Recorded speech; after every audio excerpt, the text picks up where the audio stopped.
Hare. Hare Ram, Ram, Hare Hare.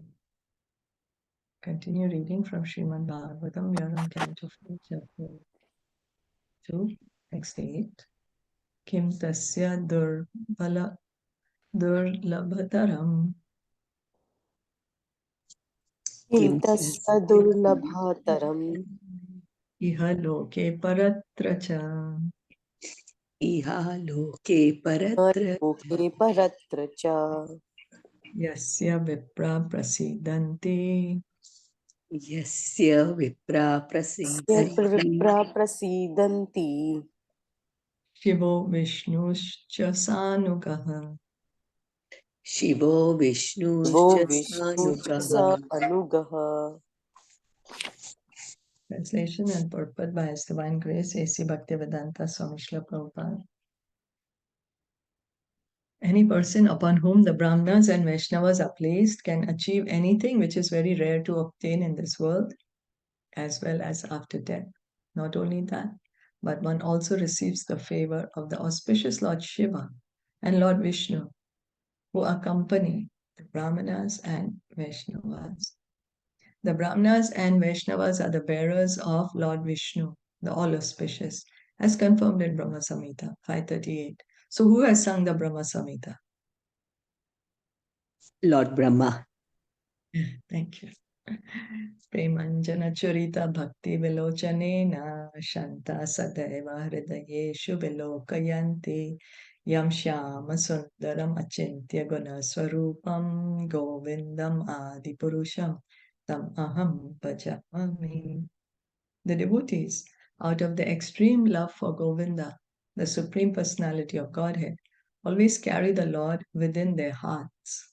The Lord is already in the heart of everyone, but the Vaishnavas and the Brahmanas actually perceive and see him always in ecstasy. Therefore, Brahmanas and Vaishnavas are carriers of Vishnu. Wherever they go, Lord Vishnu, Lord Shiva, or the devotees of Lord Vishnu are all carried. So it's not difficult to understand. You know, whom we love, we're always thinking of them, isn't it? Well, we're always thinking about our loved ones. So the Vaishnavas, the Brahmanas, they love Krishna. So they're always thinking of Krishna. Krishna is in their heart, and they are in Krishna's heart. The four Kumāras are Brahmanas, and they visited the place of Mahārāja Pṛthu.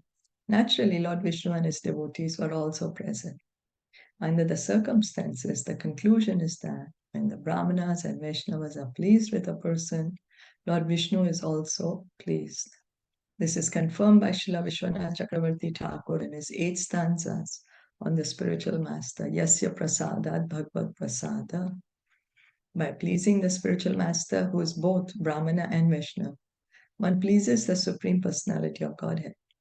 If the Supreme Personality of Godhead is pleased, then one has nothing more to achieve either in this world or after death. So we are always trying to please someone or maybe our own self. But the real person that we need to please is the Supreme Lord. And how we can please the Supreme Lord? By pleasing the spiritual master. Thank you.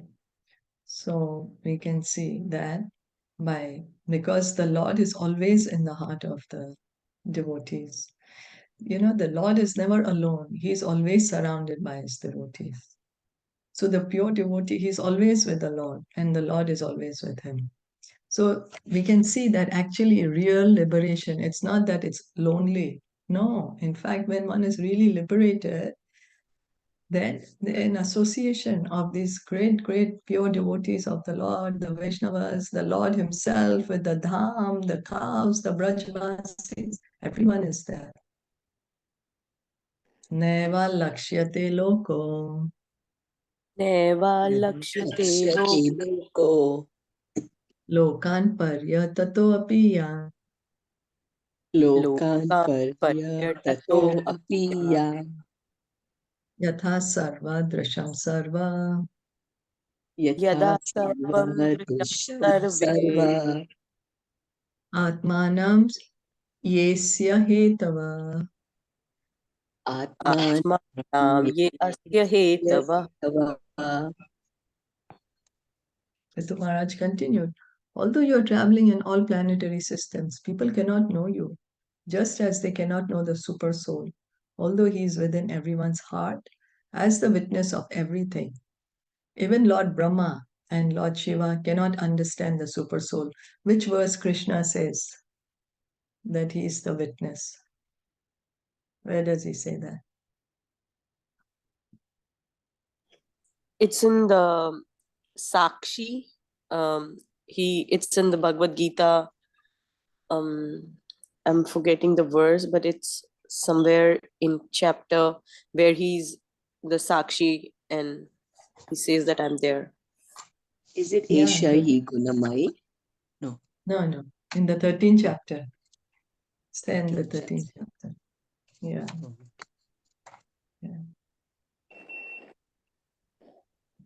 So in the beginning of the Srimad Bhagavatam, it is said, Muyanti yat suryaha. Great demigods like Lord Brahma, Lord Shiva, Indra and Chandra sometimes bewilder, trying to understand the Supreme Personality of Godhead. It so happened that when Krishna was present on this planet, Lord Brahma and King Indra also mistook him. And what to speak of great yogis or jnanis who conclude that the absolute truth, the personality of Godhead, is impersonal. In the same way, great personalities and Vaishnavas, like the Kumāras, are also invisible to ordinary persons. Although they are traveling all over the universe in different planetary systems, Pṛthu Mahārāja is saying, it's so difficult to understand these great personalities. Like when Krishna himself was here, not many people knew his identity, that he's the Supreme Lord. And as Prabhupada is pointing out, even Lord Brahma, Lord Indra couldn't understand it. Such great personalities couldn't understand. Then what to speak of the common people? So similarly, the pure devotees are also like that. Not very easy to understand. When Sanatana Goswami went to see Lord Sri Caitanya Mahaprabhu, he could not be recognized by Chandrasekhar Acharya. The conclusion is that the Supreme Personality of Godhead is situated in everyone's heart, and his pure devotees, the Vaishnavas, are also traveling all over the world. But those who are under the molds of material nature cannot understand the form of the Supreme Personality of Godhead, the source of this cosmic manifestation, or the Vaishnavas. So it's not easy for the ordinary person to understand the Supreme Lord. It is therefore said that one cannot see the Supreme Personality of Godhead or a Vaishnava with these material eyes. One has to purify his senses and engage in the service of the Lord. Then gradually one can realize who is the Supreme Personality of Godhead and who is a Vaishnava. Yeah, because our senses are so dull. How can we begin to understand the spiritual? How can we begin to understand the absolute? By engaging in service. Service begins with the tongue, by chanting Hare Krishna, by accepting Krishna Prasad. And with the ears, when we hear, how can we recognize a Vaishnava?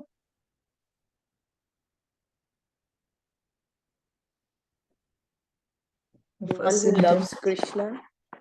yeah, but the first symptom is we will not be able to understand what is love with Krishna. We hear from them. Hear what they have to speak. Oh, hearing. Hear.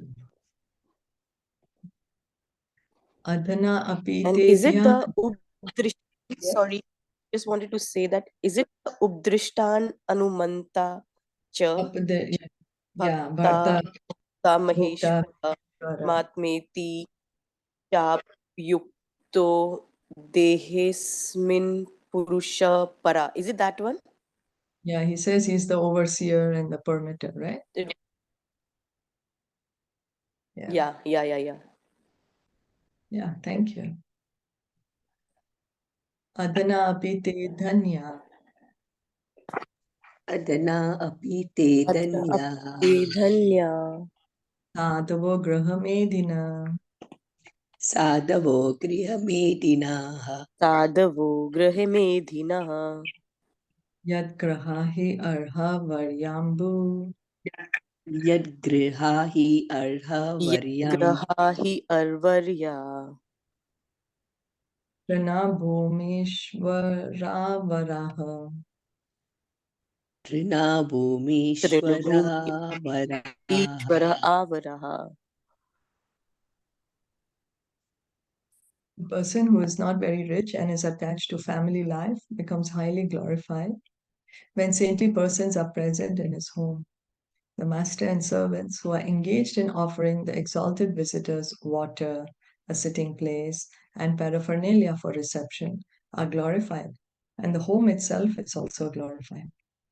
Materially, if a man is not very rich, he is not glorious. And spiritually, if a man is too attached to family life, he is also not glorious. So materially, man is not glorious if he's not wealthy. And spiritually, if a man is too attached to family, then he's not glorious. But saintly persons are quite ready to visit the house of a poor man or a man who is attached to material family life. When this happens, the owner of the house and his servants are glorified because they offer water for washing the feet of a saintly person, sitting places, and other things to receive him. The conclusion is that if a saintly person goes to the house of even an unimportant man, such a person becomes glorious by his blessings. So the association of the sadhu.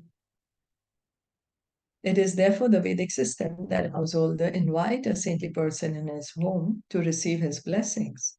This system is still current in India, and therefore saintly persons, wherever they go, are hosted by householders, who in turn get an opportunity to receive transcendental knowledge. It is the duty of a sannyasi, therefore, to travel everywhere just to favor the householders who are generally ignorant of the values of spiritual life. So, why is the sadhu visiting the houses? Not because he wants something, but to give this transcendental knowledge To out of his own uplift him, heart. is it? I'm Is it to sorry? uplift him, to transform him, uplift him? Yes, yes, Yeah. that's right. Okay. Yes, thank you. Yes. It may be argued that all householders are not very rich and that one cannot receive great saintly persons or preachers because they are always accompanied by their disciples. If a householder is to receive a saintly person, he has to receive his entourage also. It is said in the Shastras that Durvasa Muni was always accompanied by 60,000 disciples. And if there was a little discrepancy in their reception, he would be very angry and would sometimes curse the host. The fact is that every householder, regardless of his position or economic condition, can at least receive saintly guests with great devotion and offer them drinking water, for drinking water is available always. So Prabhupada is pointing out that one may say, oh, I don't have so much wealth to receive a saintly person. But then Prabhupada is saying you can just receive him with devotion, no? With humility, respect, and give him some water to drink, some place to sit, and that's enough. In India, the custom is that even an ordinary person is offered a glass of water if he suddenly visits, and one cannot offer him foodstuff. If there's no water, then one can offer a sitting place, even if it is on straw mats. And if one has no straw mat, he can immediately cleanse the ground and ask the guest to sit there. Supposing that a householder cannot even do that, then with folded hands, he can simply receive the guest saying, welcome. And if he cannot do that, then he should feel very sorry for his poor condition and shed tears and simply offer obeisances with his whole family, wife, and children. In this way, he can satisfy any guest, even if the guest is a saintly person or a king. So, according to whatever one is able to, one can receive the sadhu, the saintly person. One does not have to kill himself or herself to do it. Whatever one is able to offer. Vyalalaya druma vaiteshiv. Vyalalaya druma itesh. Vetesu. Hari arikta khila sampadaha Arikta Akhila Sanpada Sampada yad grahas tirtha padiya Yadgrihasrita Yadhadiya Padiya padatirtha vivarjitaha. Padatita Tita Vivirjita. Varjita. On the contrary, even though, on the contrary, even though full of all opulence and material prosperity, any householder's house where the devotees of the Lord are never allowed to come in and where there is no water for washing their feet is to be considered a tree in which all venomous serpents live. In this verse, the word Tirthapadiya indicates devotees of Lord Vishnu or Vaishnavas. As far as Brahmanas are concerned, in the previous verse, the mode of reception has already been described. Now, in this verse, special stress is being given to the Vaishnavas. Generally, the sannyasis or those in the renounced order of life take trouble to enlighten the householders. They are Ekadandi sannyasis and Tridandi sannyasis. The Ekadandi sannyasis are generally followers of Shankaracharya and are known as Mayavadi sannyasis, whereas the Tridandi sannyasis are followers of Vaishnavacharyas, Ramanujacharya, Madhvacharya, and so on, and they take the trouble to enlighten the householders. Ekadandi sannyasis can be situated on the platform of pure Brahman because they are aware that the spirit soul is different from the body, but they are mainly impersonalists. The Vaishnavas know that the Absolute Truth is the Supreme Person and that the Brahman effulgence is based on the Supreme Personality of Godhead, as confirmed in Bhagavad Gita 14.27, Brahmano hi pratisthaham. So Prabhupada is helping us explain that it's usually the sannyasis who go to preach. The purpose is to preach, to elevate the consciousness of everyone, to make them realize their spiritual identity. Now, they are the Ekadandi sannyasis and Tridandi. Ekadandi means one who's carrying one danda, and Tridandi, three dandas. So, Ekadandi sannyasis are usually the impersonalists who say that I have become one with the Supreme. That they understand they are the spirit soul, but the understanding is that they have become the Supreme Lord, Supreme Brahman. The Tridandi sannyasis are the Vaishnavas, as Prabhupada is pointing out, followers of Ramanujacharya, Madhvacharya, the different Vaishnava acharyas. So Tridandi means the sannyasi has vowed to serve the Lord with his body, mind and words. Body, mind and words. So that's why Tridandi.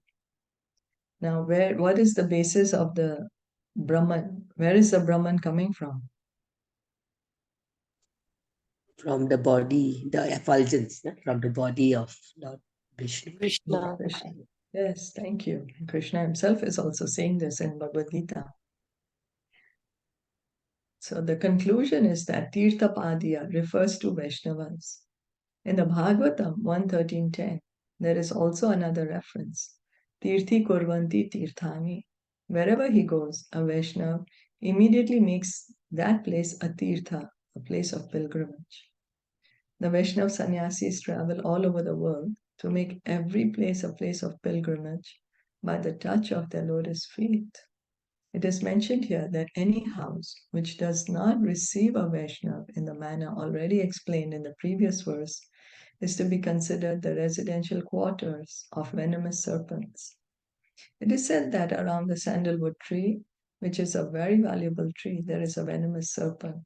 Sandalwood is very cold, and venomous serpents, because of their poisonous teeth, are always very warm, and they take shelter of the sandalwood trees to become cooler.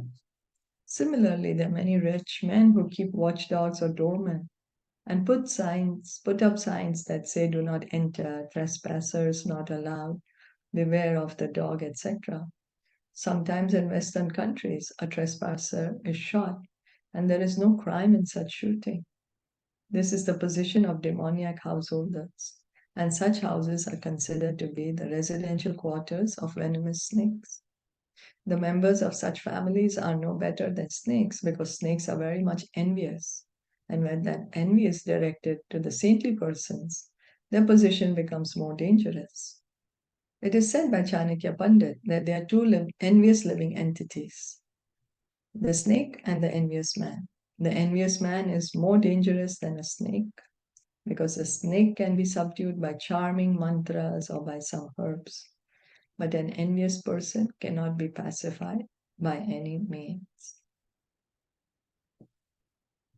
So, welcoming the Vaishnavas is an etiquette that is followed in the Vedic society.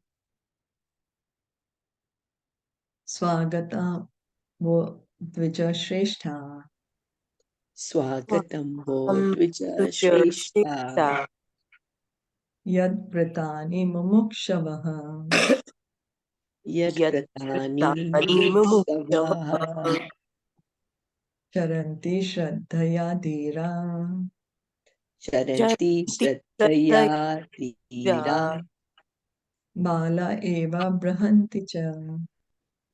Bala Eva Brihanti Cha. Maharaj Pṛthu offered his welcome to the four Kumāras, addressing them as the best of the Brahmanas. He welcomed them, saying, "From the beginning of your birth, you strictly observe the vows of celibacy. And although you are experienced in the path of liberation, you're keeping yourselves just like small children." The specific importance of the Kumāras is that they were brahmacharis, living the life of celibacy from birth. They kept themselves as small children, about 4 or 5 years old, because by growing into youth, one's senses sometimes becomes disturbed and celibacy becomes difficult. The Kumaras therefore purposefully remain children, because in a child's life, the senses are never disturbed by sex. This is the significance of the life of the Kumaras, and as such, Maharaj Pṛthu addressed them as the best of Brahmanas. Not only were the Kumaras born of the best Brahmana, Lord Brahma, but they are addressed herein as Dvija Shrestha, the best of the Brahmanas, on account of their being Vaishnavas also. As we have already explained, they have their Sampradaya, disciplic succession, and even to date, the Sampradaya is being maintained and is known as the Nimbarka Sampradaya. So the four Kumaras, they have their own Sampradaya, and the Acharya of the Kumar Sampradaya is Nimbarka Acharya. Out of the 4 Sampradayas of the Vaishnava Acharyas, the Nimbarka Sampradaya is one. Maharaj Pṛthu specifically appreciated the position of the Kumaras because they maintained the brahmacharya vow from the very beginning of their birth. Maharaj Pṛthu, however, expressed his great appreciation of Vaishnavism by addressing the Kumaras as Vaishnav Shrestha. In other words, everyone should offer respect to a Vaishnav without considering his source of birth. Vaishnave jati buddhihi. One should not consider a Vaishnav in terms of birth. The Vaishnav is always the best of the Brahmanas, and as such, one should offer all respects to a Vaishnava, not only as a Brahmana, but as the best of the Brahmanas. So the 4 Kumaras are Vaishnavas, having their own Sampradaya, and Pṛthu Maharaj is receiving them with the greatest respect and setting an example for us of how we can receive the Vaishnavas. Are there any comments? Any questions?